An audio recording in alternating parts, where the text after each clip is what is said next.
मी माझ्या मामाकडे शहरात शिकायला होतो. मामाकडून काही होत नव्हते. मामाच्या लग्नाला 5 वर्षे झाली, पण अजूनही मामींना मूल बाळ नव्हते. म्हणून मामी खूप दुखी असायची. एके दिवशी गावाला अचानक नानीची तब्येत बिघडली. म्हणून मी मामीसोबत गावाला गेलो आणि फार्म हाऊसच्या घरात मामी म्हणाली, तू दिसायला लहान आहे, पण आतून तू खूप मोठा आहेस. माझं नाव विजय आहे.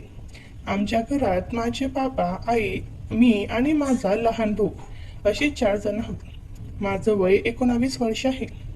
आई बाबा शेती काम करतात, त्यामुळे ते दोघे शेतीच्या कामात व्यस्त असतात.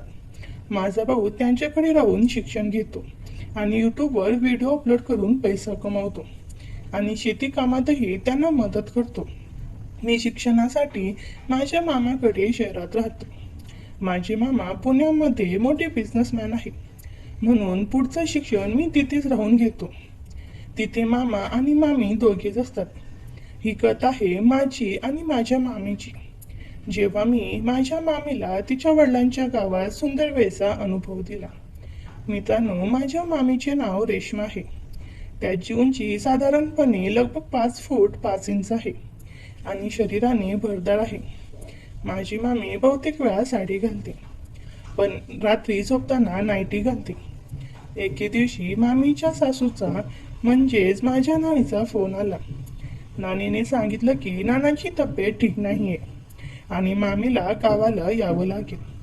मी मामीला फोन दिला आणि त्यांनी नानीशी बोलून घेतलं. मामीने नानीला सांगितलं, मी आणि माझा भाचा उद्या सकाळी गावाला येतो. रात्री मामीने मामाशी बोलायला सुरुवात केली. ऐकलात का? सासूबाईचा फोन आला होता. माझ्या सासऱ्याची तब्येत बरी नाहीये, आपल्याला गावाला जावं लागेल. मामा म्हणाले, अगं रेश्मा, मला खूप काम आहे. असं पण काम खूप लॉसमध्ये चालू आहे, मी येऊ शकत नाही. तू असं कर, तू विजयला सोबत घेऊन निघून जा. असं म्हणून मामांनी मला बोलावलं आणि मी त्यांच्याजवळ गेलो. मामा म्हणाले, बेटा, तुझ्या नानीची तब्येत ठीक नाहीये. तू आणि तुझी मामी दोघंही तिकडे जाऊन या. ते बरे झाल्यावर परत या. आमच्या घरी 2 4 व्हीलर होत्या, एक स्विफ्ट आणि एक स्कॉर्पिओ. दुसऱ्या दिवशी सकाळी मी आणि मामी स्विफ्ट घेऊन नानाच्या गावाला निघालो. मामीने काळ्या रंगाची साडी नेसली होती, त्यात ती खूपच सुंदर दिसत होती. सुमारे 10 तासांचा प्रवास होता. 2 तासानंतर मामीने गाडी थांबवायला सांगितली. मामी म्हणाली, विजय बेटा, जरा गाडी थांबव. मी म्हणालो, का गं मामी, काही काम आहे का? मामी म्हणाली, हो बेटा, मला जरा जोराने बाथरूम झाली आहे. मी गाडी एका झाडाजवळ थांबवली. तिला एकटं जाऊ द्यायचं नव्हतं, म्हणून मी म्हणालो, मामी, मला पण जायचं आहे. मामी म्हणाली, ठीक आहे, तू पण उतर आणि मोकळं होऊन ये. मी झाडाजवळ उभा राहिलो आणि मामी थोडं पुढे आडोशात गेली. मी तिथून सगळं पाहू शकत होतो. मामी जरा व्यवस्थित बसण्यासाठी तयार झाली. मला तिचे अस्तित्व दिसत होते. ते पाहून माझी भावना दाटून आली. मग मामीने मागे वळून पाहिले, तेव्हा मी तिच्याकडे दुर्लक्ष केलं. पण माझी भावना दाटून आली होती. कदाचित माझ्या मामीलाही माझी भावना दिसली असेल, कारण माझी भावना खूपच मोठी होती. मामी गाडीजवळ आली आणि म्हणाली, बेटा, तू किती वेळपर्यंत होईल? मी म्हणालो, झालं माझं, आलो आत्ताच. मी लगेच आवरून आम्ही पुढे निघालो. साधारण 4 तासांनी आम्ही गावाजवळ पोहोचलो आणि मामी नानांसाठी काहीतरी खायला घेऊन जायला बघू लागली. मग मामीला सफरचंद दिसले. मामीने आपल्या पटवामधून पैसे काढून दुकानवाल्याला पैसे दिले. काही वेळाने आम्ही नानाच्या घरी आलो. नानी आमच्या वाटेकडे पाहत होती. नानाजीचं घर खूप मोठं होतं, पण त्यात फक्त ते दोघेच राहत होते. मामीने नानांची तब्येतविषयी डॉक्टरांशी बोलून त्यांच्या सल्ल्यानुसार काही औषध मागवली. रात्री आम्ही सगळ्यांनी मिळून जेवण केलं. जेवण झाल्यावर मी माझ्या खोलीत जाऊन झोपलो. सकाळी उठलो आणि बाथरूमकडे गेलो, पण दरवाजा आतून बंद होता. मी आवाज दिला. मी म्हणालो, कोण आहे आत? तर आतून मामी म्हणाली, बेटा, मी आहे, थोडं थांब, 2 मिनिटात येते. थोड्या वेळाने मामी टावेल गुंडाळून बाहेर आली. मामीने टावेल घेतला होता. तो फक्त गुडघ्यापर्यंत येत होता. ती बाहेर येताना थोडी घाईत होती. त्यामुळे अचानक माझ्याशी हलकीशी धडक झाली आणि टावेल थोडा निसटला. मामीने पटकन टावेल सावरला आणि स्वतःला व्यवस्थित केलं. मी म्हणालो, "ओहो सॉरी मामी." मामी हसून म्हणाली, "काही नाही रे बेटा, जाऊ दे." असं म्हणत ती हसतच आपल्या खोलीत निघून गेली. इकडे मी बाथरूममध्ये शिरलो. मी आत गेलो तर मला दिसले की मामीच्या व्यक्तिमत्वाचे कव्हर पडलेले होते. माझ्या आत थोडी थंडी होती म्हणून मी त्याला माझ्या भावनेभोवती गुंडाळले आणि मामीला आठवण करून मी हतबल केले आणि सर्व रंग त्या कव्हरवर टाकले. मग मी अंघोळ करून बाहेर आलो आणि नाश्ता करून घराच्या बाहेर बसलो. थोड्या वेळाने मामीही आली आणि माझ्यासोबत बसून गप्पा मारू लागली. मामी म्हणाली, "बेटा, नानीच्या घरी येऊन कसं वाटलं?" मी म्हणालो, "मामी, नानाचं घर तर खूप मस्त आहे." मी पहिल्यांदाच इतकं लक्ष देऊन पाहिलं. पहिले लहान होतो तेव्हा काही फारसं समजत नव्हतं. आईसोबत आलो होतो. मामी म्हणाली, "बेटा, आपलं एक फार्म हाऊसही आहे. ते इथून फक्त अर्धा किलोमीटर अंतरावर आहे. घराच्या मागच्या बाजूने तिकडे जाण्याचा रस्ता आहे." नानाचं घर गावापासून थोडंसं दूर मोकळ्या जागेत होतं. आसपास काही घरे होती, पण तीही थोडी दूर दूर होती. मी म्हणालो, "मामी, आपण तिकडे फिरायला जाऊया का? मला पण पाहायचं आहे." मामी म्हणाली, "ठीक आहे बेटा, मी तुझ्या नानीला सांगून येते." काही मिनिटातच मी आणि मामी सोबत नानाच्या फार्म हाऊसवर पोहोचलो. मामीने गुलाबी रंगाची साडी नेसली होती. मी म्हणालो, "फॉर्मवर कुणी नाही का?" "कुणीच दिसत नाही." मामी म्हणाली, "हो बेटा, आता उन्हाळा असल्यामुळे फॉर्म बंद आहे. सध्या कुठलीही पिकं नाहीत, त्यामुळे मजूरही नाहीत." आम्ही दोघं फार्म हाऊसच्या आत गेलो. तिथे एक छोटं घर होतं. खूप छान दिसत होतं.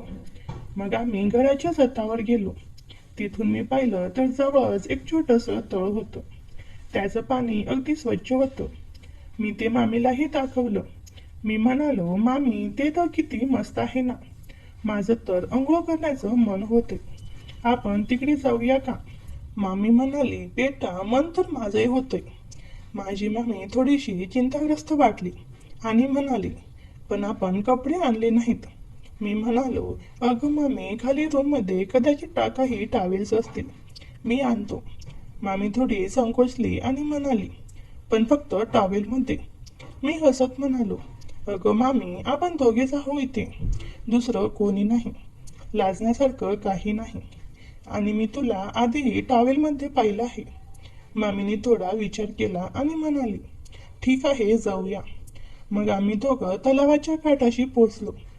मी टावेल लपेटून तलावात उतरलो आणि पाण्यात जाऊन आनंद घेत होतो. मग मी मामीकडे बघत राहिलो. "मामी, तू पण ये ना, खूप मजा येते." मामी थोडा वेळ विचार करत होती. नंतर ती पण तलावाकडे आली. मामी पाण्यात उतरली आणि काही क्षण शांतपणे उभी राहिली. नंतर तिने हळूच माझ्याकडे फिरवली आणि ओलसर कपडे अलगद बाजूला ठेवले. थोड्याच वेळात ती पाण्यात अधिक मोकळीपणाने डुबू लागली. माझी अवस्था वाईट होती. मग मामी माझ्याकडे वळली आणि मी पाहिले की मामीचा टावेल तिच्या अस्तित्वाचा फक्त 4 इंच खाली होता. त्यानंतर मामी माझ्याकडे पाहून हसली आणि म्हणाली, "काय बघतो आहेस रे?" मी सहजपणे म्हणालो, "मामी, तू खूप सुंदर दिसतेस."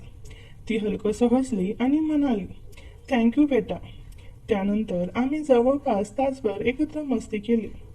त्या दरम्यान मलाही अनेक वेळा मामीच्या अस्तित्वाला अनुभवता आले. एकदा मामीचा टावेल बाजूला होता आणि तिचे अस्तित्व माझ्या समोर मोकळे होते. पण मामीने हसत हसत स्वतःला वळवले होते आणि तरीही मला तिचे अस्तित्व आणि व्यक्तिमत्वाची झलक दिसत होती. बराच वेळ पाण्यात खेळल्यानंतर आम्ही दोघं बाहेर आलो आणि पाहिलं तर आमचे सगळे कपडे ओले झाले होते. कपडे पाण्याच्या अगदी जवळ ठेवल्यामुळे खेळताना उडणाऱ्या पाण्याने ते भिजले असावेत.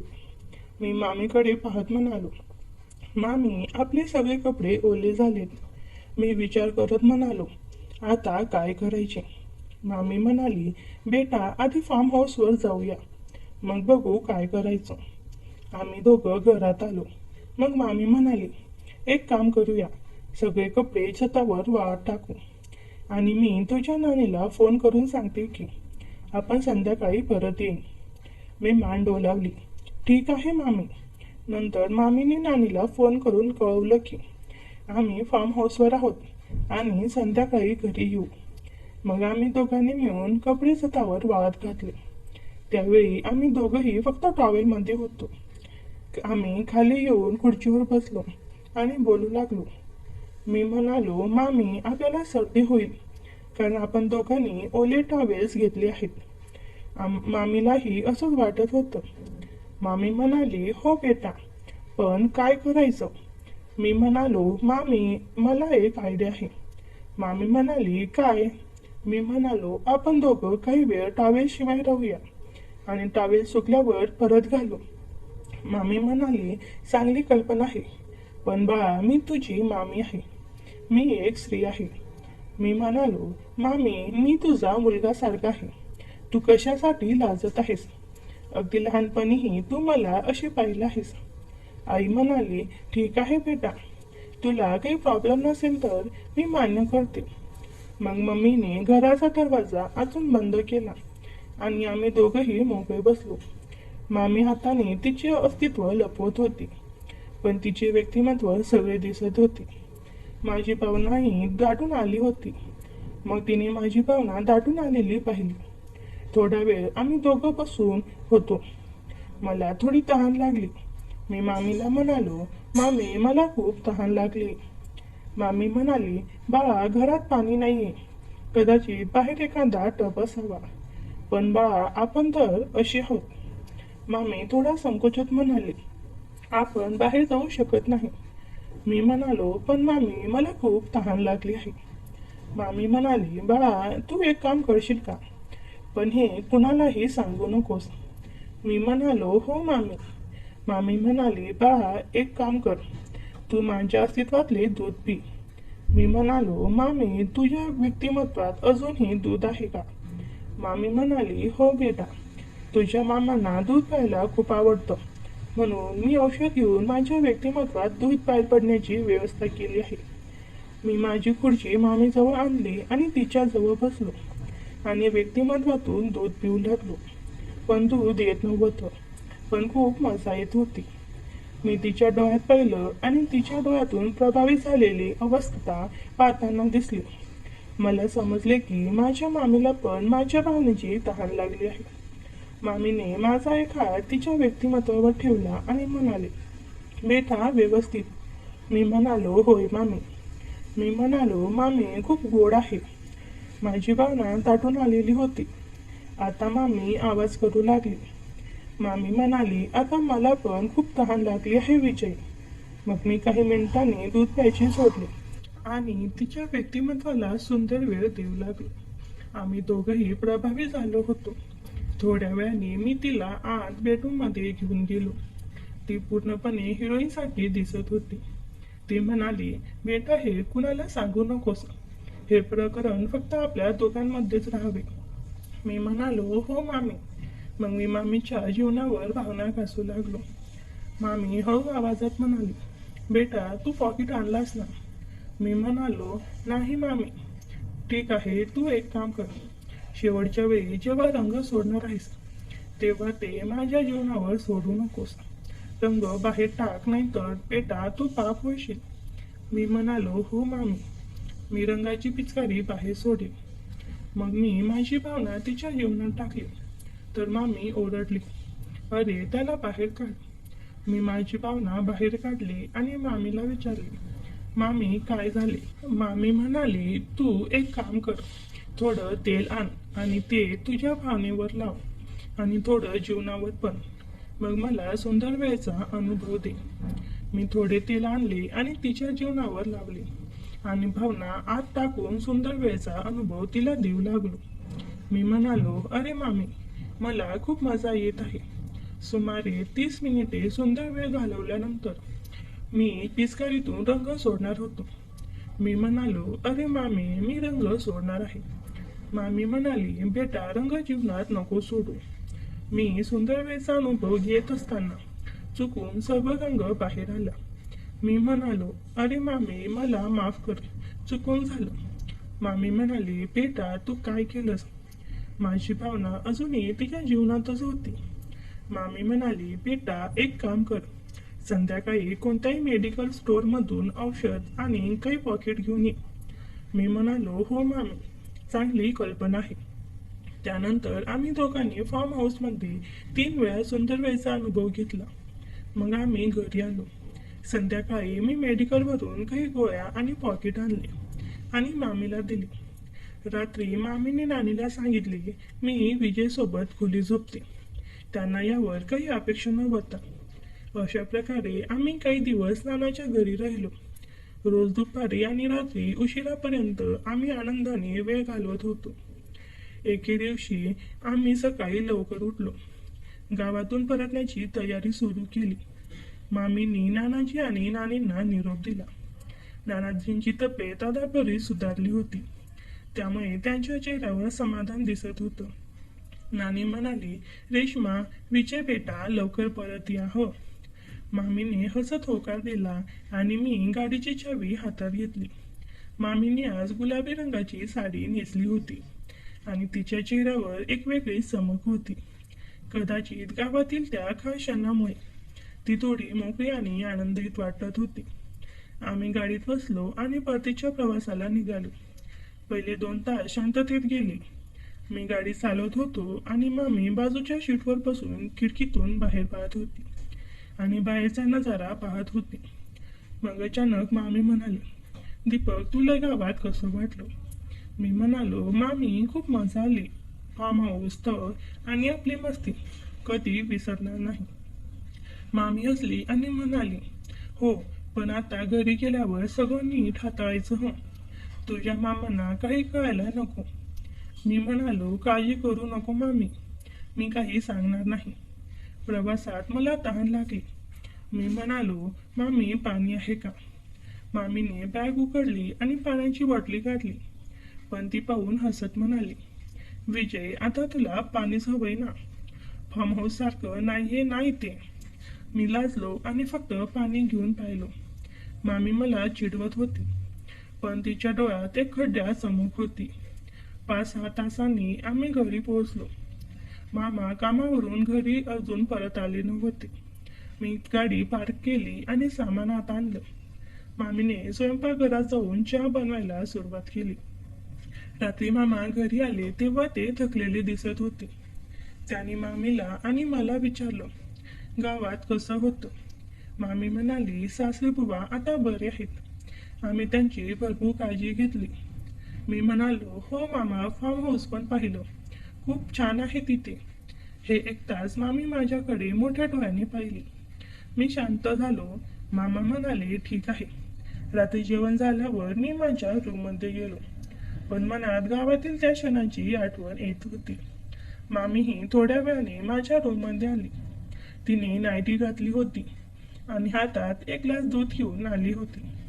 मामी म्हणाली, विजय हे घे दूध, प्रवासाने थकला असतील. मी म्हणालो, मामी तू का आणलो? मी स्वतः घ्यायला आलो असतो. मामी हसत म्हणाली, काही नाही, मला तुझी काळजी वाटली.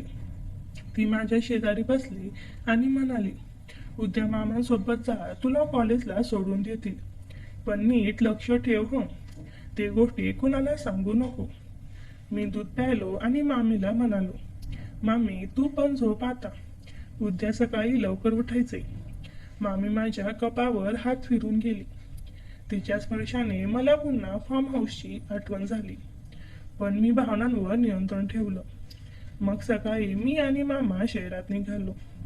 मामांनी मला माझ्या कॉलेजमध्ये सोडून कामाला निघून गेले, पण माझं कुठेच मन लागत नव्हतं. सारखं मामींबद्दल विचार करत होतो. कसा बसा दिवस काढून शॉप मोठी होती आणि तिथे एक नवीन क्लायंटसोबत डील फायनल करायची होती. मामांनी मला सगळं समजावून सांगितलं, काय माल आहे, किंमत कशी ठरवायची आणि डिलिव्हरी कशी करायची.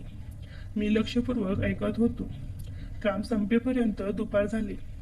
मामा म्हणाले, विजय तू चांगलं काम केलंस, घरी चल आता. घरी परतलो तेव्हा मामी स्वयंपाक करत होती. तिने आमच्यासाठी गरमागरम जेवण बनवलं होतं.